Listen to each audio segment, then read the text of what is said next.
Welcome back to Dark Horror Stories. In today's episode, I'm sharing 10 true disturbing stories from mountain roads, those narrow, twisting cuts through rock and timber where the world feels smaller and the night feels closer. These are tales of people who took the long way home and found something they were never meant to see. Make sure to hit that like and subscribe button and let me know where you're watching from in the comments. Story 1. The first time you drive a real mountain road at night, you realize how much you've been spoiled by flat places, streetlights, guardrails that actually look like they were installed in this century, wide shoulders where you can pull over without your tires hanging over a drop. This road didn't have any of that. It was a two-lane ribbon that kept getting narrower in my headlights, like the dark was drinking it as fast as the beams could pour it out. The paint lines were faded and patched. Every turn had that shiny, scrubbed look where other people's headlights had swept the same bends for decades. Pines pressed in on both sides, and every once in a while the trees would open and you'd see nothing but a black gulf beyond the edge, and your stomach would tight like you leaned too far over a balcony. I was driving it because I'd been putting off visiting my aunt for weeks. She lived up near a small reservoir and she'd had a fall, nothing dramatic, just enough to shake her confidence. I told her I'd come help with groceries, and then I kept finding excuses. Work, traffic, I'll come this weekend. The kind of stuff you say when you don't want to admit you're scared of watching someone you love get old. So there I was on a Thursday, pretty sure it was Thursday, because I remember thinking, great, I'm doing this on a weeknight like an idiot, trying to keep my coffee from spilling out of the cup in the console. It tasted like burnt plastic, the kind you get at a gas station that's technically open but feels like it's been abandoned since 1998. I bought a pack of gum too, peppermint, and the wrapper kept sticking to my fingers because my hands were damp. Not sweating exactly, just wet in that weird way you get when you're nervous, but you don't want to call it nervous. About 20 minutes in, I saw the first sign that made me ease off the gas. A deer carcass lay partly in the road, partly in the ditch. Not fresh, not roadkill new. It was gray and collapsed like someone had wrung it out. There was no blood, just dried, dark patches and exposed ribs. The thing that caught my eye was how clean it was. You'd expect scavengers, right? Coyotes, birds. You'd expect it to be dragged off or at least torn up, but it looked arranged, like it had been set down there. I told myself it probably slid from the shoulder, or someone hit it and moved it so they wouldn't wreck someone else's car. I tried to keep that thought because the alternative, someone placing a dead deer on a blind curve, didn't fit in my brain. Then I saw the footprints, not on the asphalt, on the dusty shoulder where the gravel turned to packed dirt. A set of bare footprints that came down from the tree line, crossed to the deer, and then stopped. Just stopped. No return prints, no continuation into the road. I blinked hard, like maybe my headlights were throwing shadows in a way that made it look like that. I slowed more, peering out over the hood. The prints were too long to be a kid's and too narrow to be most adults. The toes were strange, too even, almost like the front of the foot was squared off. I laughed once out loud because sometimes your body makes sounds to try to prove you're not afraid. Okay, I said to the empty car. Okay, it's just mud or something. I didn't stop. I didn't even think about stopping. I just kept driving, eyes flicking from the road to the mirrors, the way you do after you pass a police car even if you're not speeding. The second thing happened maybe 5 minutes later, or 10. Time gets stretchy on those roads because you're counting curves instead of miles. A shape appeared in my headlights on the inside of a turn, something pale at the edge of the trees about shoulder height. At first I thought it was a road marker like those reflective posts. Then the pale part moved. Not stepped, moved, like a person leaning out from behind a trunk. I hit the brakes hard enough that my coffee sloshed up and burned my hand. The car's ABS chattered and the tires made that gravelly hiss. My heart went so fast I could taste metal. The thing didn't come out into the road. It just watched. I know that's a loaded word, but that's what it felt like. My headlights lit up a narrow slice of it, an arm, I think, and a shoulder. Skin the color of uncooked dough, streaked with dirt. No clothes that I could see. The arm was too thin, like it didn't have muscle, just bone and skin. And the hand, God, the hand looked wrong. The fingers were long, but not in that creepy long fingers way people always describe. These were long and straight, with knuckles that didn't bulge. Like the whole hand was made of smooth sticks under a glove. I kept my foot on the brake and leaned forward, squinting, trying to make sense of it. My mind kept offering explanations like it was flipping through a deck of cards. Hiker, person in a skin-colored suit, someone playing a prank, a mannequin. A mannequin would make sense, right? People do weird stuff, excepted breath. I saw the shoulder rise and fall, slow, steady, like it was calm, and then without any rush the arm lifted and pointed at my car, not at me, not at the road. At the car itself, right in the center of my headlights. I don't know why that did it. I wasn't scared yet. I mean, I was obviously, but part of me still thought, this is just a person. Maybe they need help. Maybe their car broke down, but the pointing was so deliberate, so adult in a way, like it was making a decision about me. My mouth went dry like I'd swallowed a spoonful of flour. I didn't honk. I didn't roll my window down. I put the car in reverse for about half a second and then realized how stupid that was on a curve. I shifted back into drive, eased off the brake, and rolled forward. As I passed, the pale shoulder slid back behind the tree like it didn't want to be seen from the side, like it only wanted to be seen head-on. I tried to look in my side mirror, but the angle was wrong and the curve stole it. I told myself it was done, just some weirdo, just a weird moment on a weird road. Then my radio turned on. I hadn't been listening to anything because reception was trash up there. The radio had been off. I'm sure of that because I'd been enjoying, well, not enjoying, but noticing the silence. The only sound was my tires and the occasional ping of a pebble hitting the undercarriage. The dial lit up on its own and a station came through, clear as if there was a tower right next to me. It wasn't music, it was a voice muffled like it was speaking through fabric. "Pull over," it said. I jerked my hand off the wheel for a second like the radio had burned me. "What the?" I started, and then it said it again. "Pull over." Same cadence, same flat tone, no static. My brain tried to do its thing again. Electrical glitch, loose wiring. Maybe I bumped the power button when I grabbed my coffee. That was plausible, right? I could have bumped it. But then the voice changed and my stomach dropped so hard it felt like the car had hit a dip. It was my aunt's voice. Not exactly, memory does weird things, but close enough that my skin prickled. That same tired warmth she had on the phone. The way she always sounded like she was smiling even when she was. "Baby," the radio said, "I'm right here, pull over, I can't see." I said her name out loud, quiet, like if I said it too loudly something would hear. And then, because I'm apparently an idiot, I answered, "Aunt Marla." The radio went dead silent. No hiss, no station fade, like someone had cut the audio file. My hands were shaking so bad the steering wheel vibrated. I kept driving, faster now but not reckless. There's a special kind of fear on mountain roads where you know panic will kill you quicker than whatever's chasing you. The next curve opened into a straight stretch, and that's where I saw the headlights behind me. At first I felt relief. Another car, another human, proof I wasn't alone up there. The lights were far back, but they were coming faster than they should have been. Like whoever it was knew the road perfectly and didn't care about the drop-offs.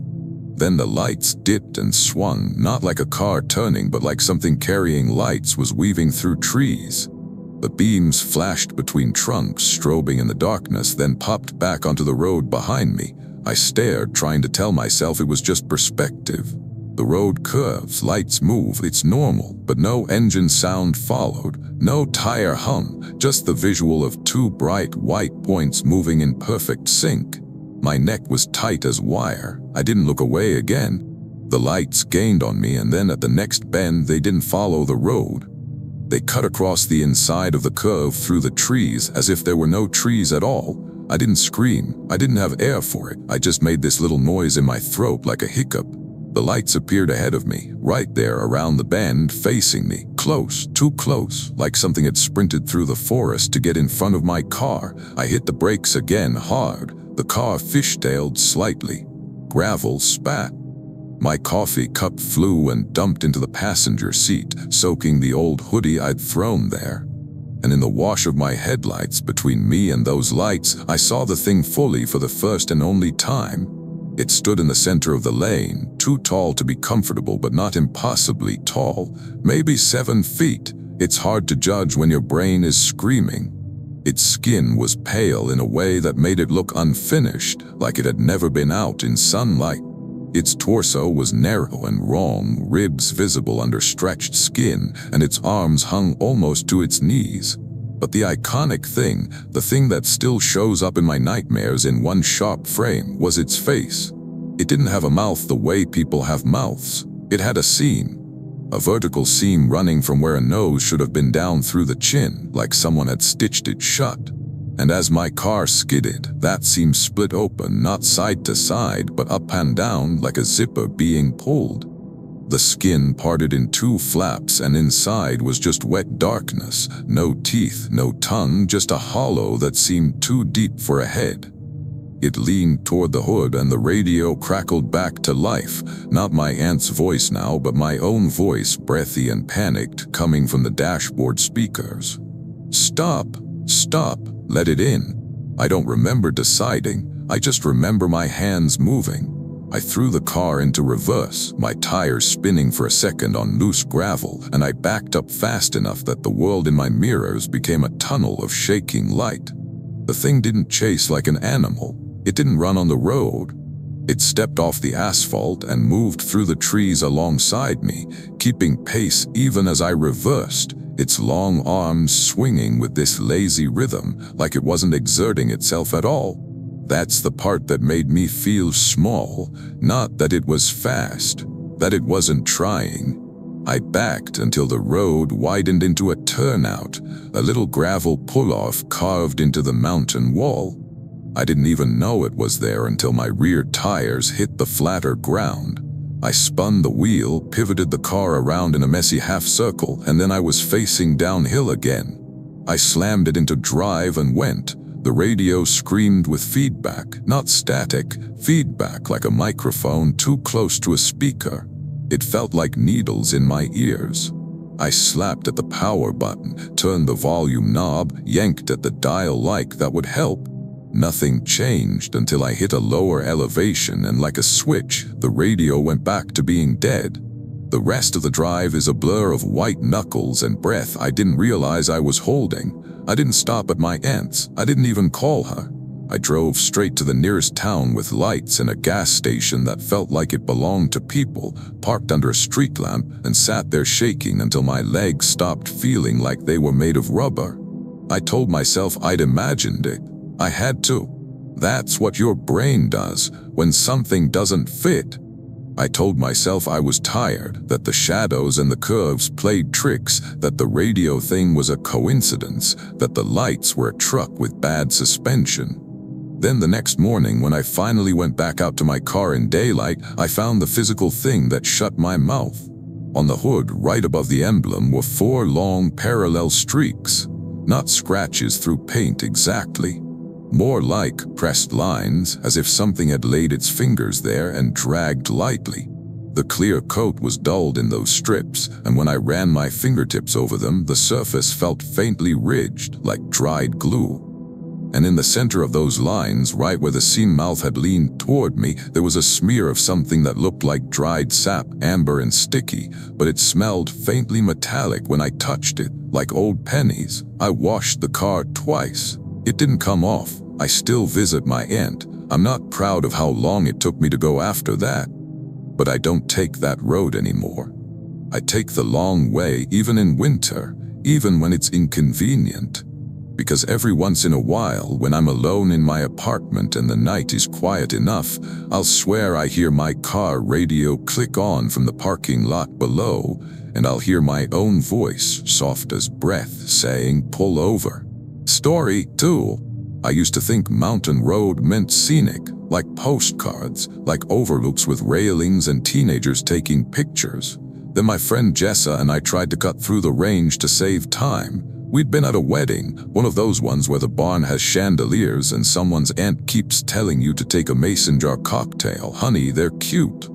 My feet hurt, my dress shoes were rubbing my heel raw, and Jessa had a half-melted cupcake in a napkin on her lap like she was smuggling it.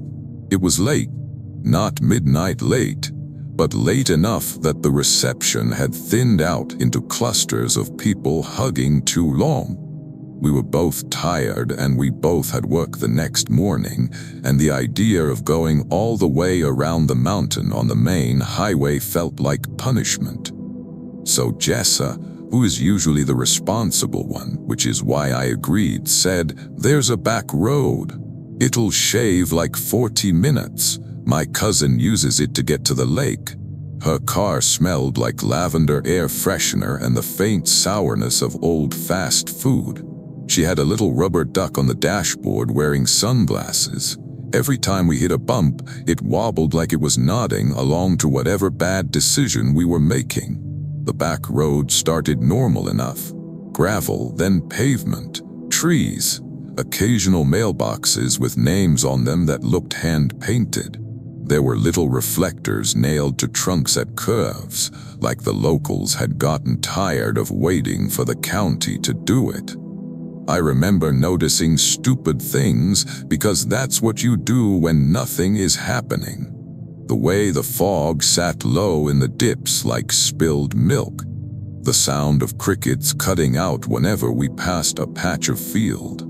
The fact that my phone was at 18% and I kept turning the screen on like that would make the number higher.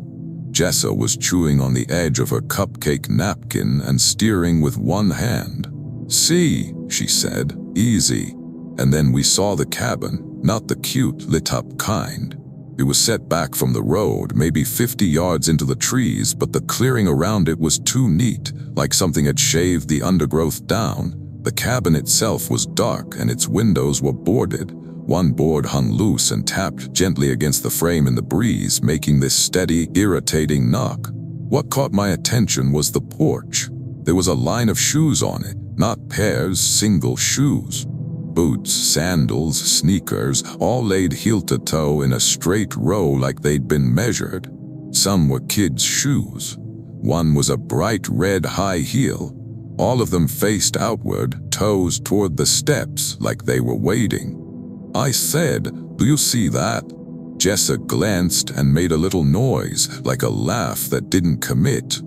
Probably some art thing. People do that. I tried to accept that. People do weird porch decor, mountain people especially. My grandma used to hang old rakes on her fence like it was rustic. But as we passed, my stomach tightened because I noticed something else. None of the shoes had laces. Where laces should have been, there were clean holes and nothing threaded through, like someone had pulled them all out. "Maybe a prank," I said more to myself. Jessa nodded too fast. Yeah, sure." We drove on, the road climbed, the trees got thicker. The air changed in that way it does when you hit higher elevation, cooler, wetter. Our headlights made the fog glow and then vanish like we were cutting through a ghost. And then Jessa's GPS spoke, not the usual cheerful map voice. The screen had been black because there was no service. But it lit up suddenly and a voice, still the GPS voice, technically said, "Turn around." Jessa snorted. "Okay, dramatic." The GPS said, "Turn around." Same phrase, same timing, but it wasn't reading a route. There was no map, just black and that little spinning wheel like it was thinking. My skin prickled. "Is that normal?" "It's probably cached," she said, but her voice didn't sound like she believed it. The GPS repeated, "Turn around." And then softer, like it was talking to someone in the backseat, it said, "They're barefoot." Jessa's hand tightened on the wheel. What the hell? We both went quiet after that. The road kept winding. We passed a turnout with a chain across it, then another, then a third, like the mountain didn't want cars pulling over. A mile later, 2 miles, we saw a man standing on the shoulder. He was facing away from us. He wore a light jacket and jeans, and he held something in his hand that caught our headlights, a reflective strip maybe. He was still, like he was waiting for us to pass. For a second, relief flooded me again. Human, help, someone else out here. Jessa slowed. Should we?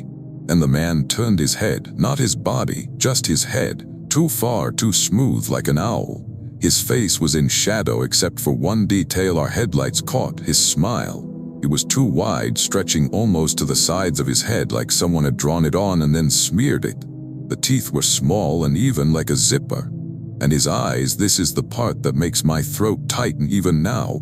His eyes didn't reflect light at all. They were matte like stones. Jessa didn't stop. She accelerated. As we passed him, the smell hit us through the vents, wet dog and something sweet like rotting fruit. I gagged. Jessa made a strangled sound and slapped the recirculation button like that would save us. In the rearview mirror, the man didn't move. He didn't wave or shout. He just watched the car go, smile still on his face, head angled wrong. "Okay," Jessa said, too loud. "That was a creep. People can be creeps, that's all." I wanted to agree, I wanted to laugh it off. But my heartbeat wouldn't slow down. 2 minutes later, we saw him again. I know how that sounds, I know it. But we rounded a bend and there he was, standing on the shoulder again, facing away, same jacket, same posture, same stillness. Jessa whispered, "No, no, no, no." Maybe there were 2 men, maybe it was a coincidence. Maybe there was some local prank where people stood on roads at night with creepy smiles. That's what my brain offered up desperately. But as we got closer, the man lifted his hand slowly and the reflective strip, whatever it was, flashed bright. It wasn't a strip, it was a shoelace. A long white lace dangling from his fingers like a worm. He turned his head again, and this time our headlights hit his face fully. The smile was still there, but the mouth there moved wrong. Like it didn't open, it peeled. Pointed at the car and mouthed something. Jessa didn't slow, she floored it. The road narrowed and the fog thickened. The GPS began to chatter, not in words, but in clipped little beeps that sounded almost like laughter if you listened too long. Then the tapping started. At first I thought it was something loose in the trunk or the duck on the dashboard, but the sound came from my side, passenger side, like fingernails tapping on glass. Tap, tap, tap. I froze, eyes locked on the dark window beside me. The tapping moved backward, like something was running its fingers along the outside of the car as we drove. "Jessa," I said, voice thin, "don't look, just drive." "I'm driving," she said, but she was crying.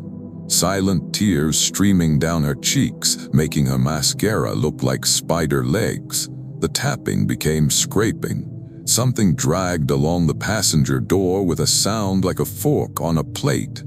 The car shuddered slightly as if whatever it was had weight and was leaning against us. I didn't look, I swear I didn't.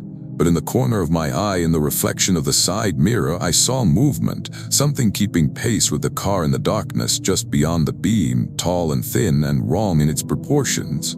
Then we hit a straight stretch and the fog cleared for a moment, and I made the mistake of glancing out. There was someone running beside us. Not a man, not exactly. It was shaped like a person, but its legs bent wrong, joints backward, like it was running on stilts. Its feet were bare and pale, and every step landed silently on the asphalt. Its arms were too long and tucked close to its sides as if it was trying not to swing them, and its head was turned toward me, face pressed close to the glass. Iconic detail, this is burned into me like a photograph. Its lips were gone, not torn, not injured, gone as if someone had erased them. The teeth were exposed all the time, and the gums were a sick, shiny gray. It smiled without lips, and the smile didn't change even as it ran. I screamed then. I couldn't help it. Jessa screamed too. The thing lifted a hand and tapped the glass right where my cheek would have been if I'd been leaning closer. Just one tap, gentle, almost polite. Then it opened its mouth wider than a human jaw should, and I heard my own voice, my exact voice, come from outside the car, muffled by glass, saying, "Unlock it." My hand shot toward the door lock without thinking, like a reflex. Like my body wanted to obey the sound of me, Jessa slapped my wrist hard. "No!" The pain snapped me back. I pulled my hand away and curled it into my lap like it belonged to someone else. Jessa took the next curve too fast and the tires squealed. The car drifted toward the edge, and for a second the world outside the headlights was just void. My stomach lurched. And then, like a blessing, like a cruel joke, we hit a patch of road with guardrails and a sign, "County Line." As soon as we crossed under that sign, the scraping stopped. The tapping stopped. The air in the car changed, like pressure releasing. The GPS went black. The fog thinned. Jessa kept driving until we hit the main highway and there were other cars, and only then did she pull over into a lit gas station. We sat there shaking, hands clasped so tight my fingers went numb. We didn't talk much. There's not much you can say when you both saw something impossible. The next morning in daylight, we went out to look at her car because part of us needed proof we hadn't just spiraled. There were scratches on the passenger door, deep parallel gouges through the paint like something had dragged nails along it, but that wasn't the piece that made my stomach roll. Tied neatly to the passenger side mirror, knotted in a little bow like a gift, was a single white shoelace. I have no idea when it got there. We didn't stop. We didn't open windows. We didn't touch anything outside. Jessa cut it off with scissors and threw it away in the gas station trash. Sometimes I think about all those shoes on the porch, facing outward, waiting. And I wonder if somewhere up on that mountain road there's a cabin with one more shoe added to the line. Mine, maybe, if we'd been slower. If Jessa hadn't slapped my hand. Story 3. There's a particular kind of quiet that settles over a mountain road in winter. Not the peaceful kind people write about. It's quieter than quiet, like the landscape is holding its breath, waiting for something to break. I was part of a 3-person crew doing a quick sight check on a communications tower up near a ridge. Nothing glamorous. We were contractors, not heroes. It was supposed to be in and out. Confirm a backup generator was still functional, check the battery housing, verify the fencing hadn't been damaged by storms. We met in the early afternoon, me, a guy named Oren Paddock, and our supervisor Leela Kwon. Leela was the kind of person who alphabetized her glove compartment. Oren was the opposite. His truck was full of empty energy drink cans and a single sock. Somehow he still always had the right tool. I remember mundane stuff because the day didn't feel like a horror story. Leela had this peppermint chapstick she kept reapplying even though her lips looked fine. Oren kept playing the same 3 songs on his phone until Leela told him she'd throw it out the window. I had a thermos of soup that sloshed every time we hit potholes, and it smelled like onions in the cab. The mountain road up to the tower wasn't technically closed, but it might as well have been. Snow had been plowed once and then forgotten. The edges were piled high and the center was packed down into ruts. Trees arched over the road, heavy with snow that sometimes dropped in clumps with a soft thud, making all 3 of us flinch even though it was just snow. About halfway up, we saw the first odd thing, footprints crossing the road, not animal prints. Human, bare, in snow. Oren leaned forward in the passenger seat, squinting. Who the hell? Leela slowed the truck, eyes tight. Maybe a hunter, lost boots. Bare footprints in that cold felt wrong in a way my brain didn't want to examine. But we all did the same thing. We rationalized. Maybe someone's boots got wet. Maybe they were carrying them. Maybe it was some dare. The footprints crossed from one side of the road to the other and disappeared into the trees. No return. We kept going. At the next bend, we found a glove in the road. A thick winter glove, black, the kind you'd wear working outside. It lay palm up as if someone had dropped it while waving. Oren got out to pick it up, because of course he did. He was always picking up lost things like he could fix the world by returning them. He walked to it, crouched, and then froze. "Ah," he said. "What?" Leela called. Oren stood up slowly, holding the glove by 2 fingers like it was dirty. "It's warm." I felt my skin crawl. "No, I swear to God," he said. "It's warm." Leela got out, boots crunching.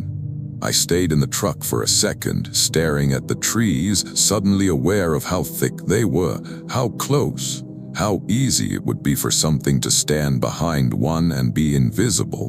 Leela took the glove, turned it over. Maybe it was under the snow and the sun warmed it. "It's cloudy," Oren said, but his voice was thin. Leela tossed the glove back into the snow like she didn't want it. "We're not doing lost and found today. Let's go." We reached the tower site just before dusk. The fenced compound sat in a clearing, surrounded by snow and dark trees. The tower itself rose up into the gray sky like a needle. The wind up there had teeth. It bit through my jacket and made my eyes water. We unlocked the gate, Leela's key ring jingling too loud in the silence, and stepped inside. Everything looked normal. Too normal. The snow inside the fence was smoother, untouched, like no one had been there in a long time, which made sense. We were the first since the last maintenance run. Oren went to the generator housing. Leela checked the battery cabinet. I did the fencing, walking the perimeter, checking for breaks. I remember dumb details. The way my breath made a little crust of ice on my scarf. The smell of cold metal when I touched the fence. The sound of my own boots, the only rhythm in the world. And then I saw it. On the inside of the fence, pressed into the snow, was a set of bare footprints, fresh, crisp, inside the locked compound. I stared at them until my eyes hurt, trying to find a logical path. Maybe someone climbed the fence, but the top of the fence was lined with those little metal prongs. Climbing it would shred your hands, and the snow on the other side of the fence, outside, was untouched. No approach prints. I followed the footprints with my eyes. They led from the center of the compound to the base of the tower where the snow was thinner. And then they stopped. No return, no continuation, just 2 bare prints, toes pointed toward the tower as if whoever made them had stood there and then vanished upward. My mouth went dry. I walked back to Leela and Oren, trying to keep my voice steady. "Hey, there are footprints inside." Oren laughed once, sharp. "Nope." Leela's face tightened. "Show me." We went together. Leela crouched, gloved fingers tracing the edge of one print. "Fresh," she murmured. Oren's eyes flicked upward, scanning the tower. "Maybe a bird dragged something? No, that's stupid, that's stupid." We all stood there for a moment, listening. The wind whistled through the tower lattice, making a low moan that rose and fell like breathing. "That sound," Oren said, "it's like a voice." "It's wind," Leela snapped. "We're done, pack up." We moved faster after that. Too fast. We didn't want to talk about it because talking about it made it more real. As we headed back toward the gate, the wind sound changed. It dropped in pitch, becoming a steady, rhythmic thump that vibrated through the metal. Thump, thump, thump. Oren stopped, head tilted. "Is that climbing?" Leela grabbed his sleeve. "Don't start." But the sound kept coming, traveling up and down the tower like something moving along it. Then, from somewhere above, something fell. It hit the snow with a soft, heavy thud. We all flinched and turned. It was a deer head, just the head. No blood, no neck, no torn flesh. Clean, like it had been separated neatly. The eyes were open and glassy, staring up at the tower. I made a noise in my throat I didn't recognize. Oren backed up, boots slipping. "What the?" Leela swore, loud and ugly, and started for the gate. That's when the tower light came on, not the blinking aviation light at the top. A steady light halfway up, inside the lattice, like someone had turned on a lantern in the middle of the structure. And in that light I saw a silhouette. A person shape clinging to the inside of the tower, limbs wrapped around metal like a spider. Its head was angled downward toward us. Iconic moment. The way its elbows bent the wrong direction as it shifted, like its arms were hinged backward, and its fingers, too many fingers, I swear, hooked over the crossbars with no sound. Leela yanked the gate open. "Move!" We ran for the truck, slipping in snow, breath burning our lungs. The wind howled, but beneath it I heard something else, thin and high, like someone trying to whistle without lips. Oren fumbled with the keys. Leela shoved him aside and grabbed them, hands steady in a way that made me want to cry. She got the door open, slammed it, started the engine. The truck coughed once. "Died." "Of course," Oren said, voice breaking. Leela tried again. The engine turned over sluggishly, like it didn't want to wake up. Outside, the tower light flickered. The silhouette moved down, not climbing like a person, sliding controlled like it was lowering itself on invisible rope. I watched through the windshield, unable to look away. Its head turned slightly, and for a second the light caught something pale. No face details, just smooth skin stretched tight. Leela tried the ignition again. The engine sputtered, then caught. "Go!" Oren shouted, though she was already slamming the truck into gear. We tore out of the compound, gate swinging behind us. Snow sprayed. The headlights bounced wildly over the rutted road as we descended. For a while, none of us spoke. We just listened to the engine and the crunch of tires, pretending normality. Then Oren said very quietly, "It's behind us." I looked in the rearview mirror. At first I saw nothing but darkness and our own taillights reflecting on snow.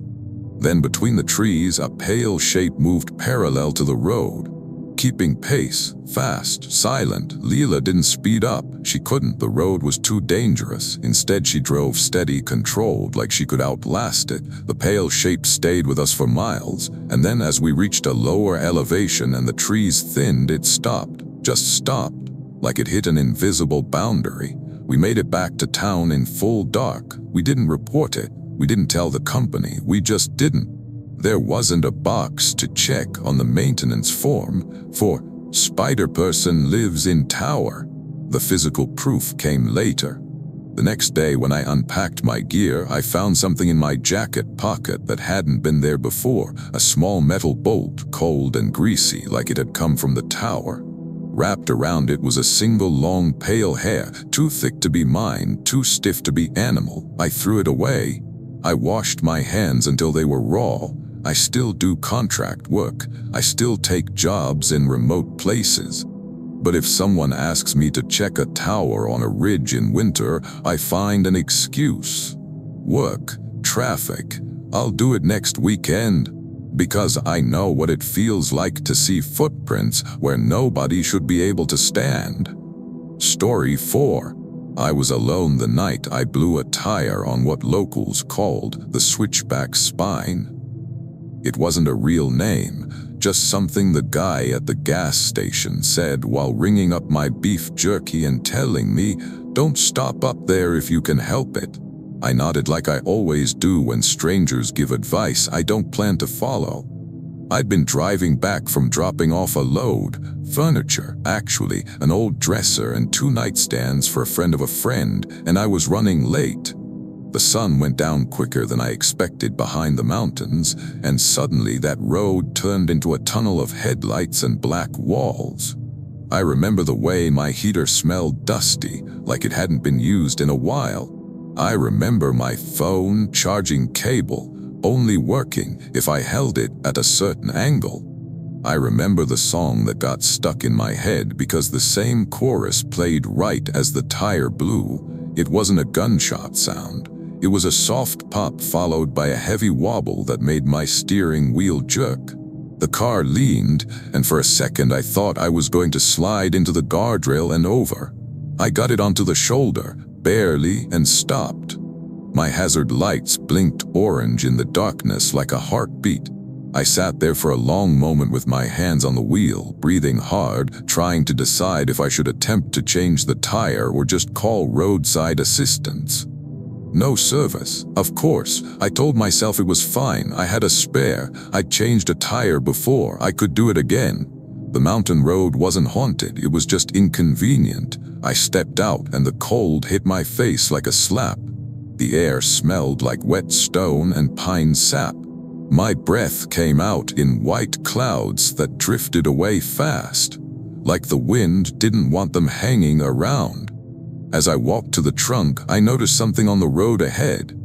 A line of reflective tacks like the ones they put on roads to mark lanes had been placed across the asphalt, not in a straight line but in a gentle curve like a smile.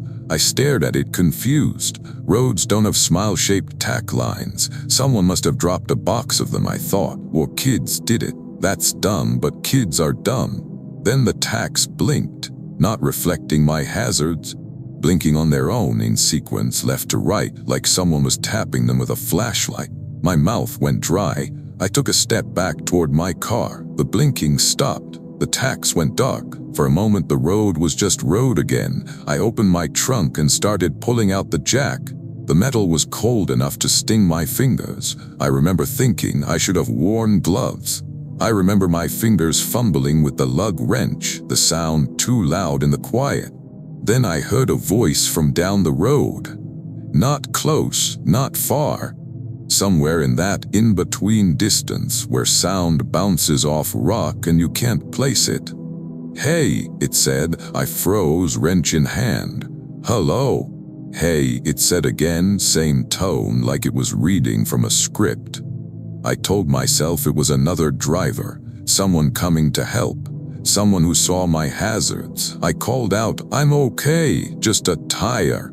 Silence, then I heard footsteps, slow, deliberate steps on gravel coming from the dark beyond my headlights. I couldn't see anyone. The road curved out of sight. "Can you see me?" the voice asked. It sounded like a man trying to sound friendly, but the words were too careful. "No," I said. "Who are you?" "I can see you," it said. My skin prickled. I moved closer to my driver's door, keys in my pocket. The footsteps stopped. I waited, heart pounding, listening for them to start again. Instead, the voice came from behind me, right behind my shoulder, close enough that I felt warm breath on the back of my neck. "I can see you," it whispered. I spun around so fast I almost fell. There was nothing there, just my car, my blinking hazards, the trees pressing in. I backed into my driver's door, fumbled with the handle. The voice laughed softly, not a full laugh, just a little exhale that sounded like someone amused. I yanked the door open and got inside, slamming it, locking it, pressing my forehead to the steering wheel for a second like that could make me invisible. Through the windshield, the road was empty. Then my passenger side window fogged. Not from my breath, I wasn't breathing on that side. The fog formed in a small oval, like someone had pressed their face against the glass. And in the center of that oval, a finger, something outside, drew a line downward through the condensation. Iconic moment, the line wasn't straight. It zigzagged in tiny, precise angles, like a mountain range drawn by someone who'd seen the shape of peaks up close. I stared at it, frozen, unable to move. My rational brain screamed, "It's just temperature difference. It's just fog." But the line kept going, drawing itself slow and patient. Then a shape appeared beyond the glass, not a full body, just a shoulder and arm, pale and wet like it had been soaking in river water. The arm lifted and tapped the window twice. Tap, tap. I shook my head hard like I could shake the fear loose. I turned the key in the ignition. The engine clicked. Nothing. I tried again. Click. Outside, the tapping became scratching, slow and gentle, like someone testing the glass. I tried again. The engine sputtered, then started. The scratching stopped immediately. For a second, there was silence so complete it felt like pressure. Then in my rearview mirror, I saw something move behind my car, low, fast, like a shadow crawling. I put the car into drive and rolled forward, not even caring about the flat tire ruining the rim. I just needed motion. I needed distance. As soon as I started moving, the reflective tacks ahead of me began to blink again, left to right, as if guiding me forward. I didn't trust it. I didn't trust anything. But I followed the road because there was no other option. Switchbacks, drop-offs, darkness. In the mirror, the crawling shadow kept pace for a while, hugging the edge of my headlights, never fully entering the light. At the first place where the road widened enough for a proper turnout with a guardrail, the shadow stopped. Like it couldn't cross that boundary. I drove the rest of the way down to town on a shredded tire, rims sparking once when it hit a rock. I didn't stop until I was under bright gas station lights with cameras and people and noise. The physical proof came later when I got the tire replaced. The mechanic pulled the flat off and whistled. "You run over something sharp." "What?" I asked. He showed me the inside of the tire. From the inside, not the outside, there were 5 puncture holes arranged in a neat arc like fingertips. The rubber around them was burned slightly, as if whatever made them was hot. I didn't have an answer. I just paid and left. I still drive for deliveries. I still take back roads sometimes. But if I see reflective tacks in the shape of a smile, I don't stop to figure it out. Story 5. There's a difference between camping in the mountains and camping on a mountain road. In the woods, you expect things to move around you. Animals, wind, branches dropping, your brain has context. On a mountain road, especially one that's barely used, the context is human. You expect the danger to come from your own mistakes, from a car coming too fast around a bend, from weather, not from whatever watched my crew that night. We were 4 people. Me, Sarai Delgado, plus Jory Haskins, Eamon Rourke, and a quiet guy named Nishant Varma. We were doing an overnight documentary shoot, nothing major, just local history stuff about old logging routes. Jory had a drone, Eamon had the sound equipment, Nishant had the kind of calm that makes you feel less stupid when you're panicking. Sarai was the kind of person who laughed at danger like it was flirting with her. We parked on a wide shoulder near a locked service gate. We weren't trespassing, technically. The gate led to an old logging spur road, and we had permission to film the road itself and the scenery. It was early evening. The sun was still giving the mountains that soft gold light, and for a while it felt almost cozy. We ate terrible sandwiches out of a cooler. Sarai complained the mustard packets were expired. Jory kept swatting at mosquitoes even though it was too cold for mosquitoes, which tells you what kind of person he is. I spilled trail mix into the dirt, and then spent a weird amount of time picking out the M and MS, because I didn't want to waste them. We set up a small camp on the shoulder, just folding chairs and a little propane heater. We weren't sleeping out there, not really, just staying late to catch night sound and some shots of the road in darkness, headlights carving through fog. The first weird thing happened when Nishant went to take a leak down the embankment. He came back fast, eyes wide. "There's something down there," he said. Sarai laughed. "A bear." "No," he said, and his voice had that careful tone like he didn't want to give the fear shape. "A structure." We followed him with flashlights.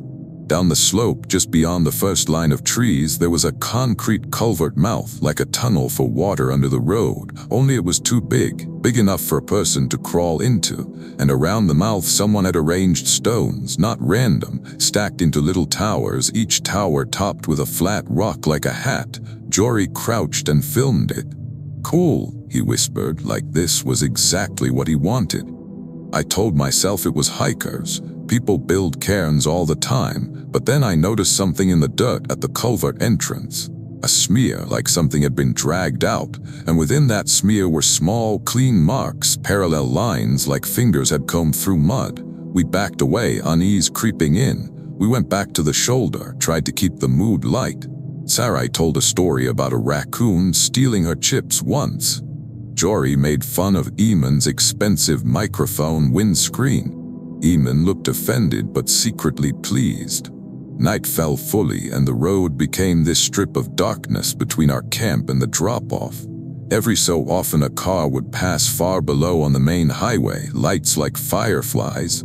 Then from the trees below we heard a sound that made all 4 of us go quiet. A voice. Singing, it wasn't a song I recognized. It was just a melody, soft and wavering like someone humming in the shower.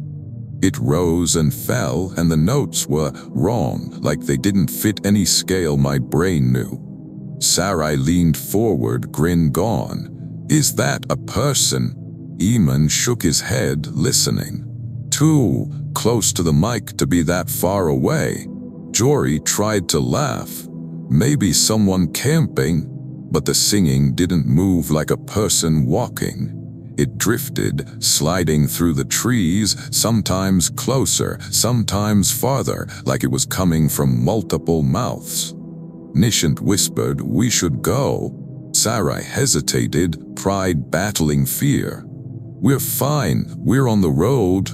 That's when the heater went out, not sputtered, not ran out of fuel, just clicked off.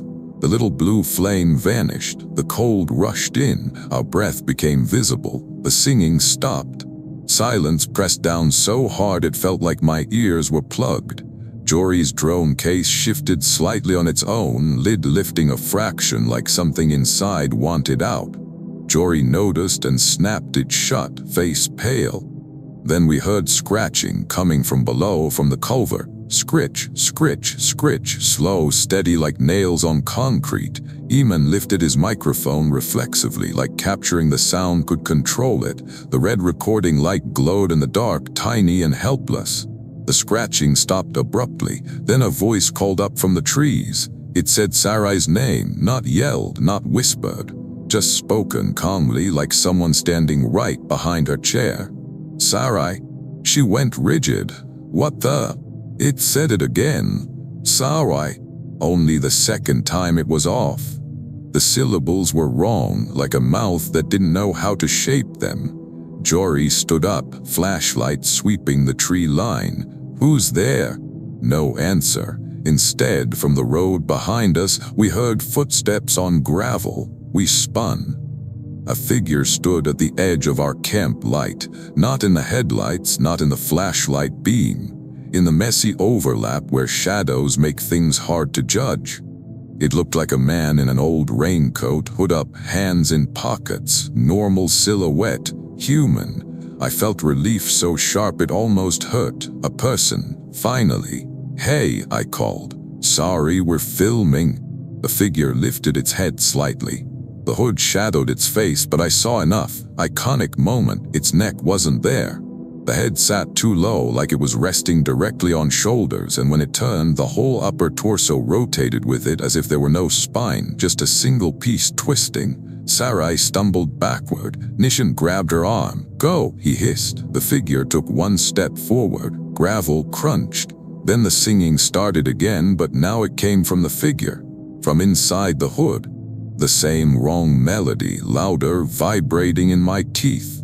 Eamon dropped his microphone. "Nope," he said, voice cracking. He ran for the van. Jory followed, dragging his drone case.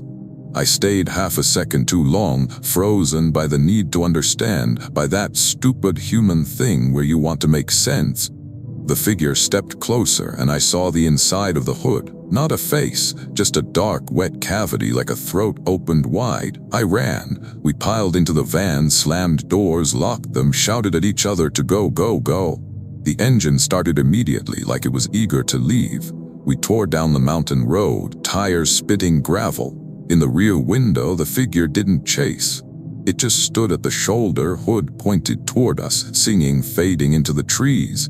We drove all the way to the nearest motel, checked in without looking at each other, slept in our clothes. The next day we listened to Eamon's audio recording because part of us wanted proof. Part of us wanted to know we weren't insane. The track was mostly wind and our own voices, but in the middle, right when the figure appeared, there was a clear sound. A second set of footsteps on gravel, circling our camp, moving too fast to be human, and underneath it, a wet clicking noise like teeth tapping. Eamon deleted the file. He couldn't stand it, but I'd already heard it. Sometimes at night, when my fridge hums just right, I swear I hear that wrong melody under the sound, like it found a way to follow us down off the mountain. Story 6. I used to take drives when I couldn't sleep. Not long ones, just enough to put motion between me and my thoughts. There's a mountain road outside my town that loops up to a lookout and back down. It's the kind of place couples go to make out and teenagers go to smoke and feel dramatic. In the daytime, it's pretty. At night, it's empty. That emptiness was comforting to me, which is probably why I ended up where I did. It was late, after 1, I think.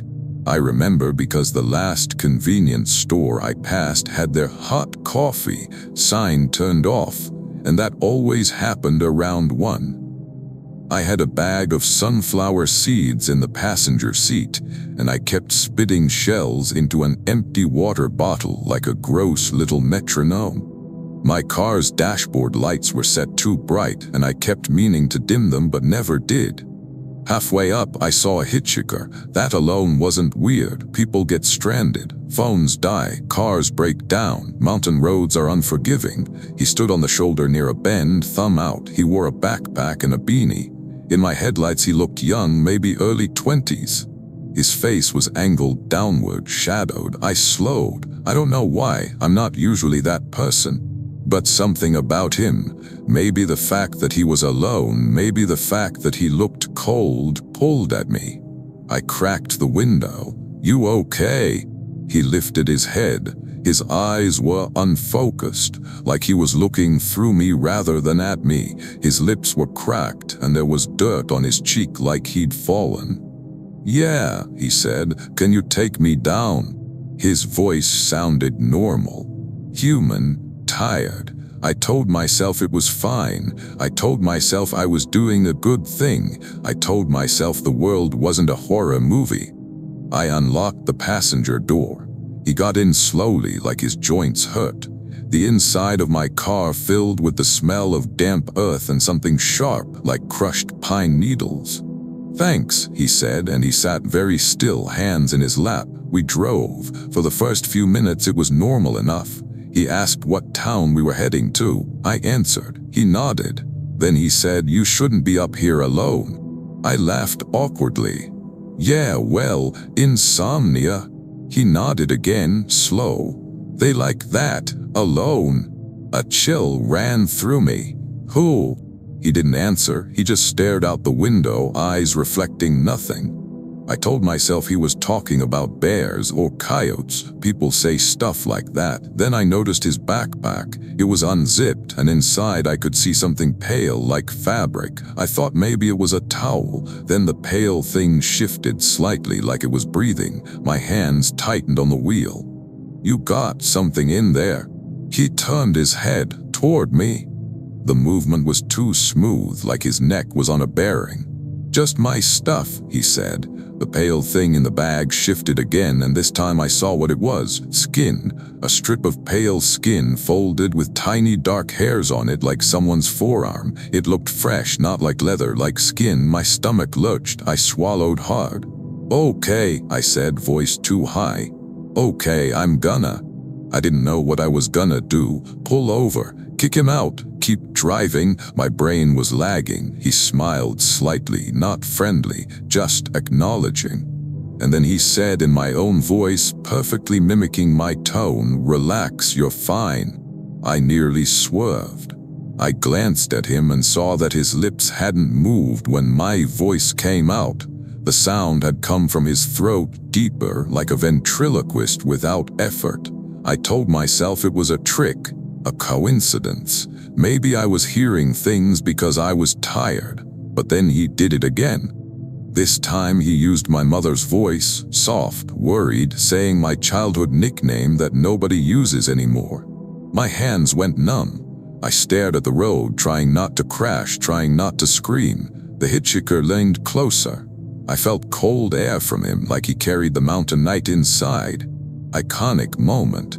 He reached into his backpack, pulled out that strip of skin, and held it up to the dashboard lights like he was checking it for stains.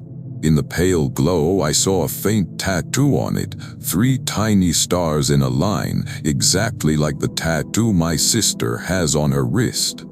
I made a sound that was half sob, half gasp. He didn't look at me. He just said in my sister's voice, "Take the next turn off."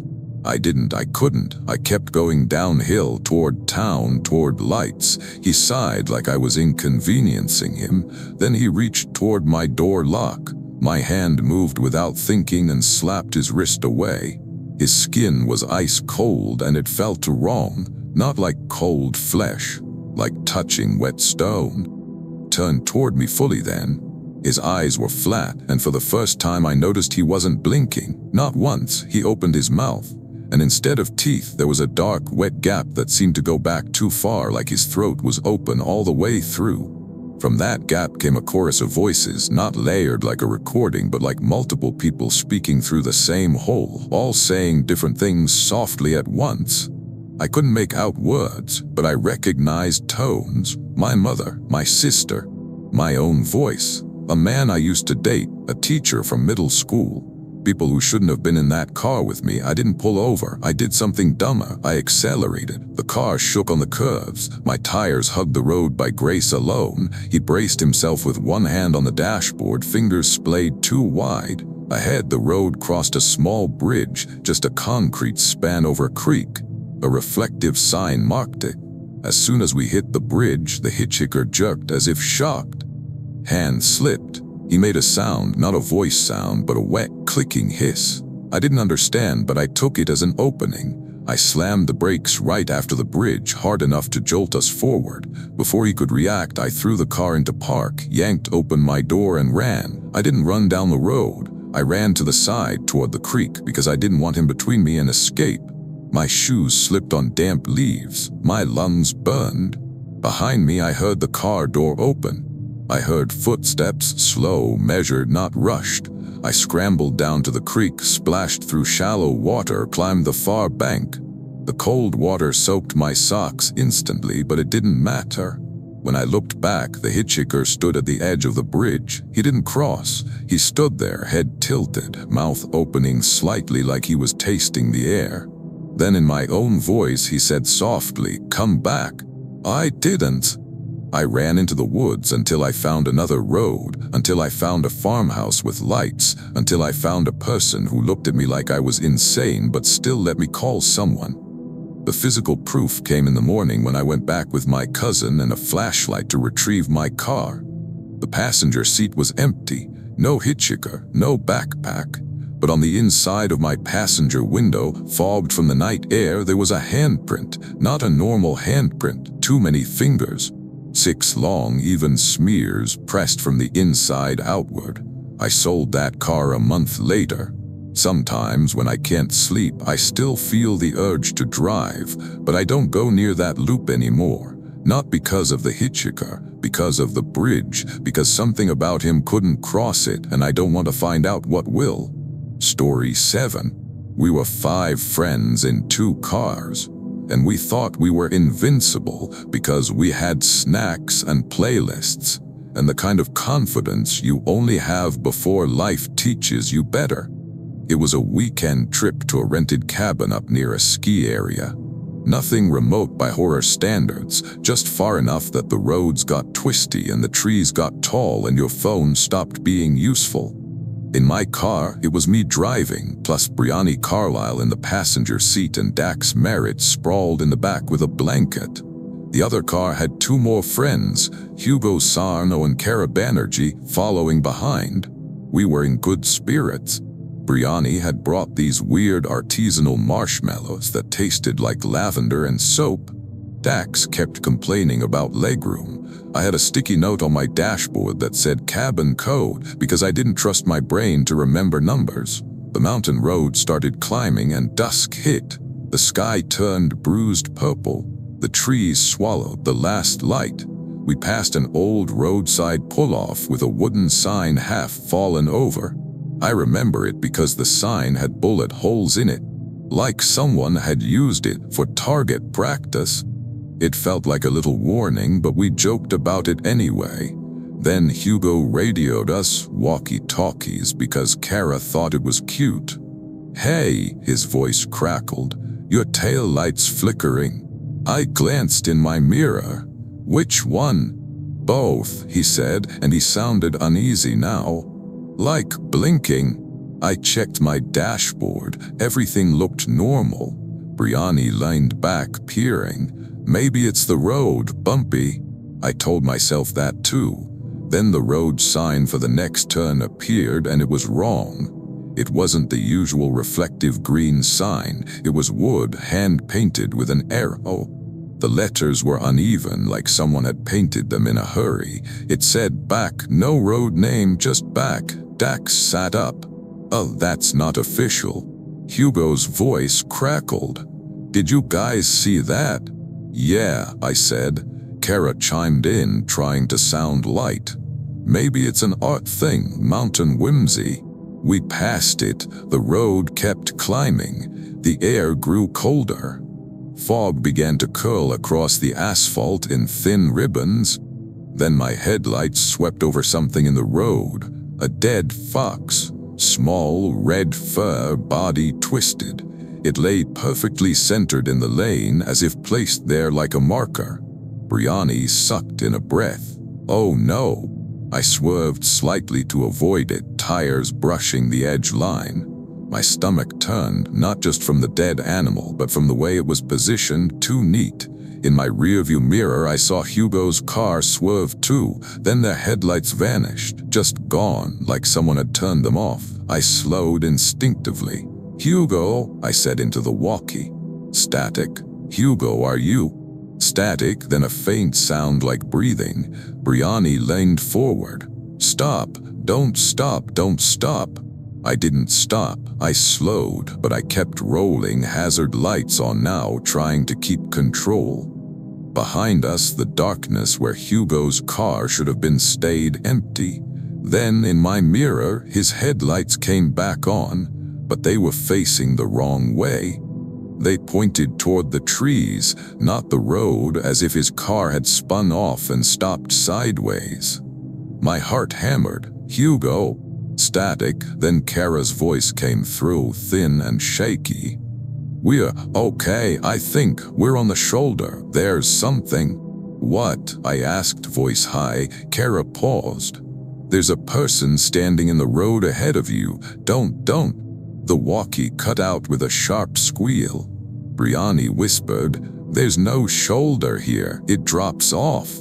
I looked ahead. The fog thickened. The road bent around a rock face. I couldn't see far. Then I saw the person, a silhouette in the fog, standing dead center in my lane, still, waiting. I slowed, heart pounding, ready to stop, to reverse, to do anything. The person lifted a hand slowly and waved. It was a normal wave, friendly, like someone flagging you down to warn you of danger. My rational brain said, it's a stranded driver. It's Hugo. It's someone needing help. But the wave didn't stop. It continued over and over, the same motion, mechanical, like a metronome. As I got closer, my headlights cut through the fog enough to show details. The person was wearing a jacket, jeans, normal, except their feet. Iconic moment, their feet were facing backward. Heels pointed forward, toes pointed toward the trees, but they were standing upright as if it didn't matter. Brianni made a strangled sound. Dax cursed loudly. I hit the brakes. The car stopped. The person stopped waving. Their head turned slowly toward us, not like a human, like their neck wasn't resisting, like the head could rotate too far without strain. Brianni grabbed my arm. Go, reverse, go now. My hands fumbled for the gear shift. I threw it into reverse, started backing up carefully because the road was narrow and I couldn't see behind me well. In the rear view, Hugo's headlights flickered again like a dying flashlight. Then something hit the roof of my car. A heavy thump. The metal dented slightly. Dust fell from the ceiling liner. We all screamed. Another thump, closer to the windshield. I stared upward, frozen, expecting to see a rock or a branch. Then fingers appeared over the top edge of my windshield from outside. Long fingers, too many. They curled down slowly, gripping the glass like someone peeking over a ledge. Dax yelled, drive. I slammed the car into drive and hit the gas. The tires spun briefly, then caught, and we lurched forward. The fingers slid off the windshield with a squeal, leaving streaks like wet grease. I didn't look back at the waving person. I couldn't. We sped around the bend, fog swallowing everything behind us. A minute later, the road widened and the fog thinned, and suddenly there were lights ahead. Cabin area, ski lodge area, civilization. We pulled into the cabin driveway shaking. Hugo and Kara arrived 10 minutes later, pale and silent. Their car had fresh dents along the side like it had scraped rock, but they swore they hadn't hit anything. The physical proof came after we unloaded. On the hood of my car, right near the dent from the roof impact, there was a smear of black mud. Embedded in that mud were tiny bits of gravel arranged in a line, like the imprint of a backward footstep heel to toe, as if someone had stepped on my car and walked off in the wrong direction. We stayed in the cabin that weekend, but none of us slept much. The woods outside felt closer than they should have, and none of us ever took that road again. Story 8. The mountain road I took that night was supposed to be the safe route. That's the irony that still bothers me. I was driving home from visiting my dad. He lives in a little town tucked into the foothills, and a storm rolled in unexpectedly. The main highway had warnings for ice, and I didn't want to risk it, so I took the older road that cuts through the mountain passes.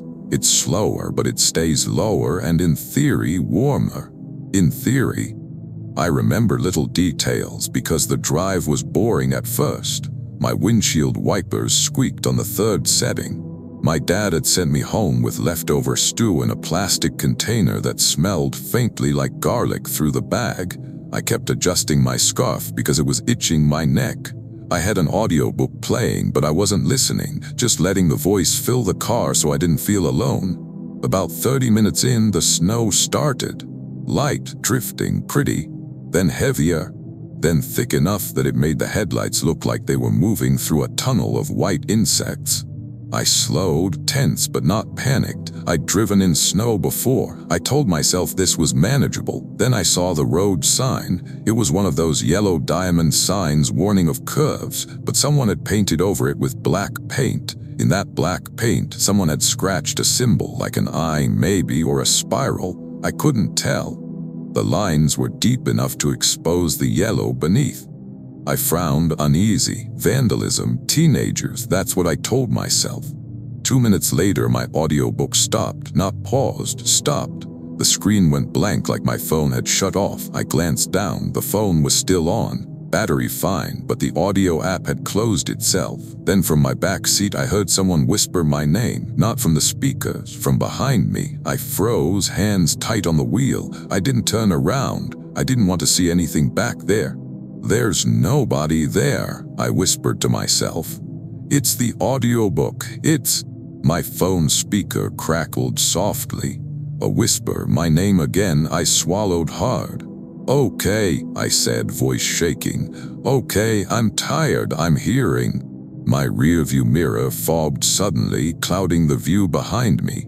Not the whole mirror, just the center, like a breath had hit it. A fingertip traced a line through the fog. Iconic moment. It drew a tiny map, 3 switchbacks and a dot, like someone sketching the road we were on right there on the mirror. My skin crawled. My hands shook so hard the car drifted toward the center line. I forced myself to focus on the road, on survival. Don't crash, don't crash. Snow thickened. Visibility dropped. The world became headlights and white. Then the car behind me appeared. Headlights in my mirror, steady and close. Relief flooded me. Another driver, someone else navigating this. Proof I wasn't alone. They stayed behind me for a while, matching my speed. Then they flashed their brights. Once, twice, 3 times.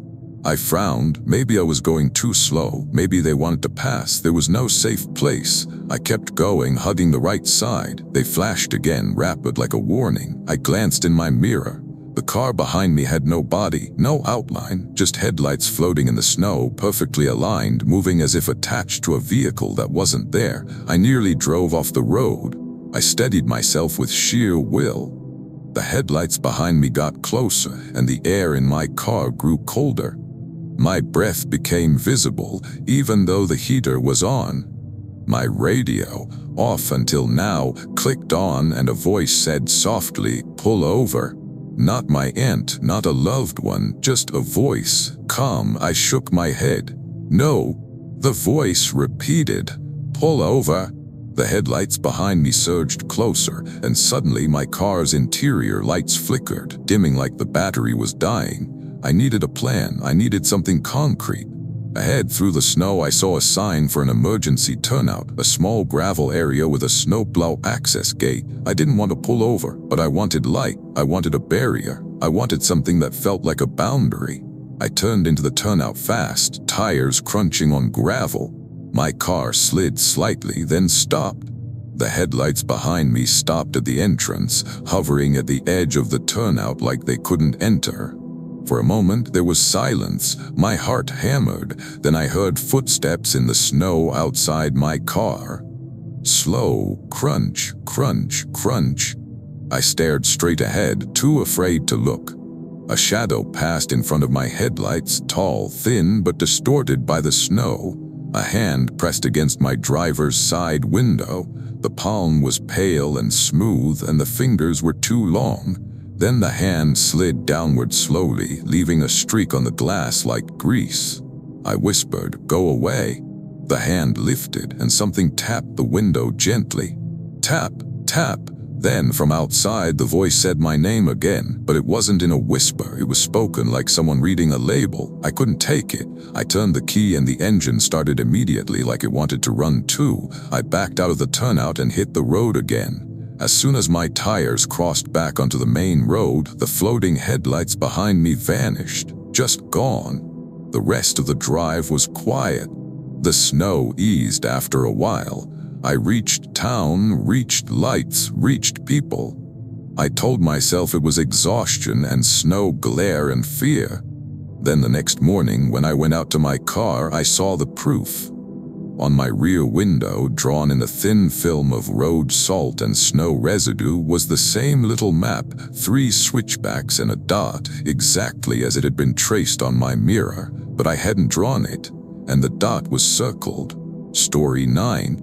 You know how some jobs sound simple until you're actually doing them. Just clear the fallen tree, they said. Just get the road open, they said. It was a county contract, me and a small crew, clearing storm debris from a mountain access road that led to a handful of cabins and an old lookout.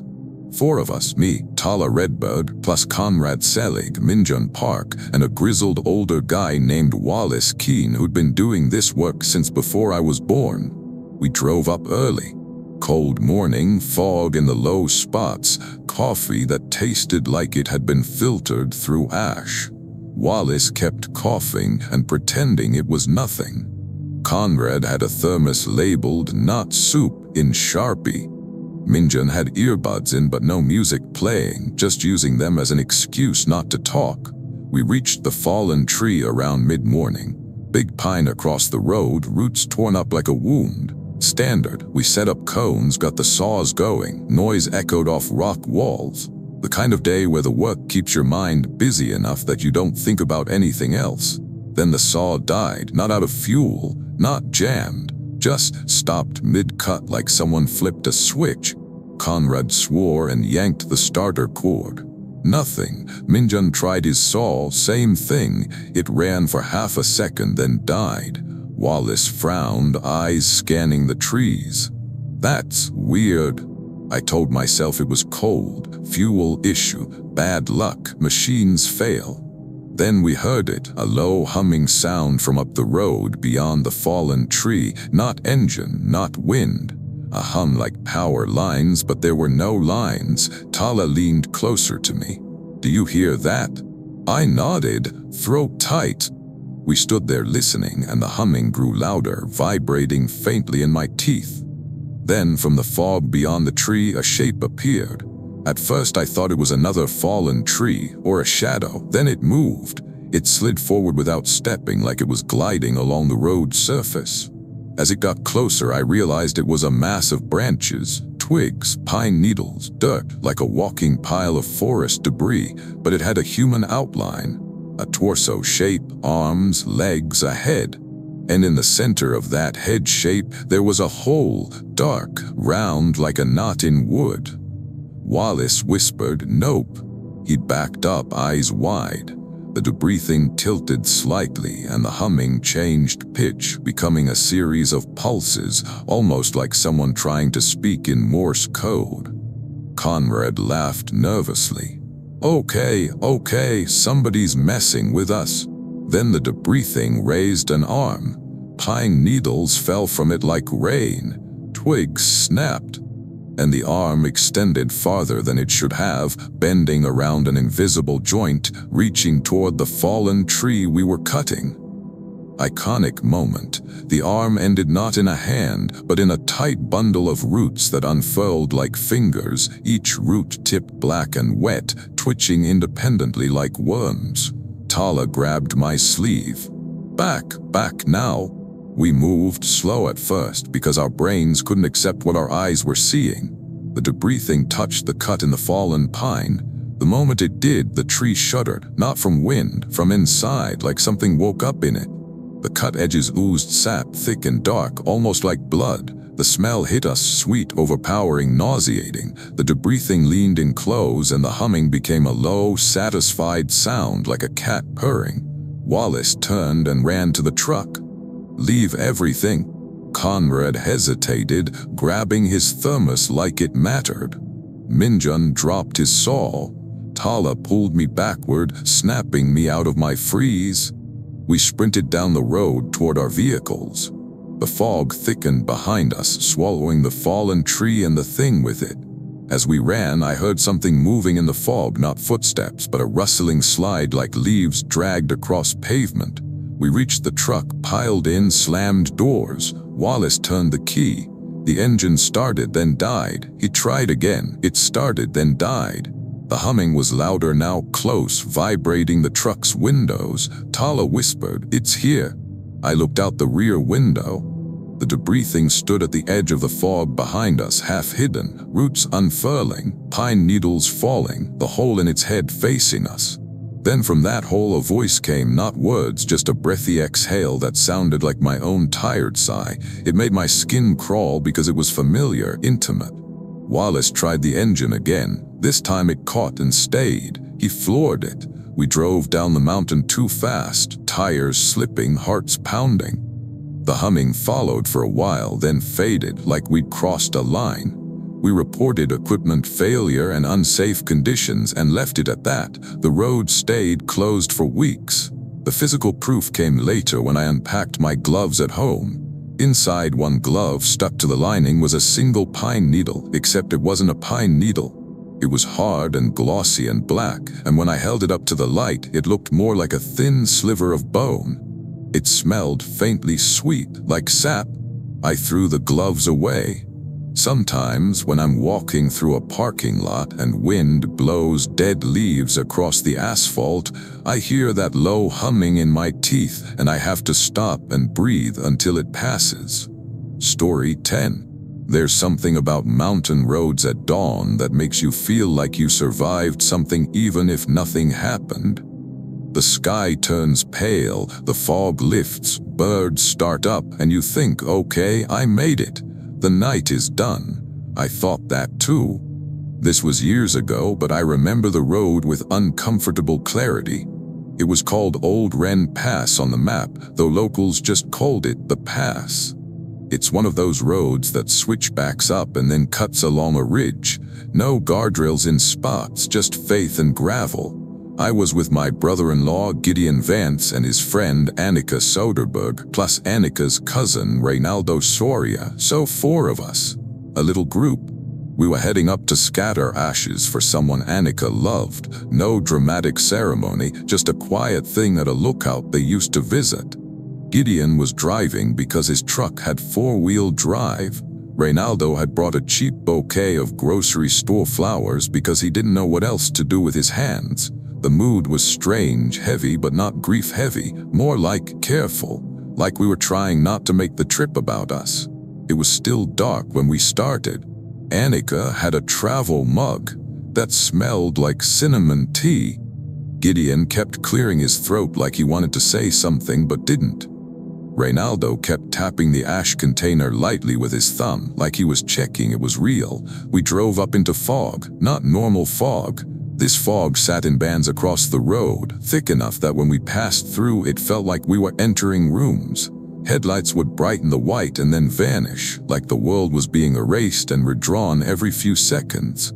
Halfway up, we passed an abandoned pull-off with a stone wall. I remember it because there was a single chair there, an old wooden chair facing the road, sitting alone like someone had been waiting for cars. Reynaldo joked, "Free chair." No one laughed. A mile later, the fog thickened so much Gideon slowed to a crawl. The truck's tires crunched on gravel, the only sound. Then we saw a set of taillights ahead. Red lights steady, close. Another vehicle, maybe stuck, maybe going slow. Relief flickered through me. Other people, normality. Gideon lined forward. "I didn't think anyone else would be up here." Annika whispered, "Maybe they're doing the same thing." We followed the taillights. They stayed just far enough ahead that we couldn't see the vehicle, only the lights glowing through fog. Then, at a bend, the taillights stopped. Just hung there, Gideon's slowed foot hovering over brake. "What are they doing?" The taillights began to move sideways, not turning, sliding, drifting off the road into the fog as if the vehicle had left the asphalt and floated into the trees. My stomach dropped. "That's..." Reynaldo's voice was thin. "No." Gideon stopped the truck. We sat there, fog pressing against the windows, red lights drifting farther away into darkness until they vanished completely. Silence. Then a knock came from the back of the truck. Not inside, outside on the bed. One knock like someone tapping metal with a knuckle. "Knock," Gideon whispered, "don't move." Another knock, closer to the cab. "Knock." Reynaldo's hand tightened on the ash container. Annika's breathing went shallow.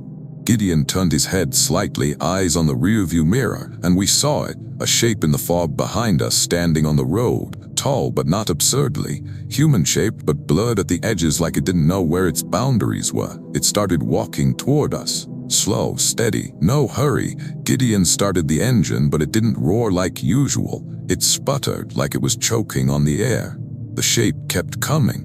As it reached the back of the truck, it lifted a hand and placed it on the metal bed. The fog around the hand swirled like it was pulling the mist into itself. Iconic moment. The handprint it left wasn't wet or dirty, it was perfectly clean, a dry print in the condensation, shaped like a human hand but with the thumb on the wrong side. I made a sound in my throat. Annika whispered, "Go." Gideon slammed the gas. The truck lurched forward, tires spinning briefly, then gripping. We shot down the road. In the mirror, the shape didn't chase, but the fog behind us moved like something following, rolling in a purposeful wave, pouring down the road faster than fog should. Reynaldo clutched the ash container so hard his knuckles went white. Annika stared straight ahead, lips moving silently like she was counting. We drove downhill too fast, switchbacks blurring. The fog chased us, filling the road behind like a tide. At one point, Gideon missed a turn by inches. The truck fishtailed. I grabbed the door handle, bracing for impact. We made it past the lowest bend and suddenly the fog thinned, as if we'd crossed into a different world. The road opened into a straight stretch with a guardrail and a line of reflective posts. Lights from town glimmered in the distance. The fog stopped at that stretch. It rolled up to the first reflective post and then held there, like it couldn't go farther. We didn't stop until we were in town, parked under bright lights. None of us spoke for a long time. We never went back up to scatter the ashes. Annika kept them. She said she'd find another place, somewhere that felt like it wanted her there. The physical proof came later, a week after, when Gideon washed his truck. He called me, voice tight, "Come look at this." On the truck bed, where the wrong thumbprint had been, the paint had bubbled slightly, like it had been exposed to heat. And embedded in the bubble, under the clear coat, was something thin and dark, like a hair or a thread curled into the shape of a spiral. He tried to scrape it. It wasn't on top, it was inside. I don't know what followed us down that mountain. I don't know what it wanted. I don't know why it couldn't cross that stretch of road. All I know is that sometimes when I'm driving at dawn and the fog sits low over the asphalt, I catch myself watching for taillights ahead, red and steady, hovering where no car should be. Thanks for watching. If you enjoyed these stories, hit that like button and subscribe for more. Let me know in the comments which story unsettled you most, and share this with your friends who love a good scare. Until next time, stay safe out there.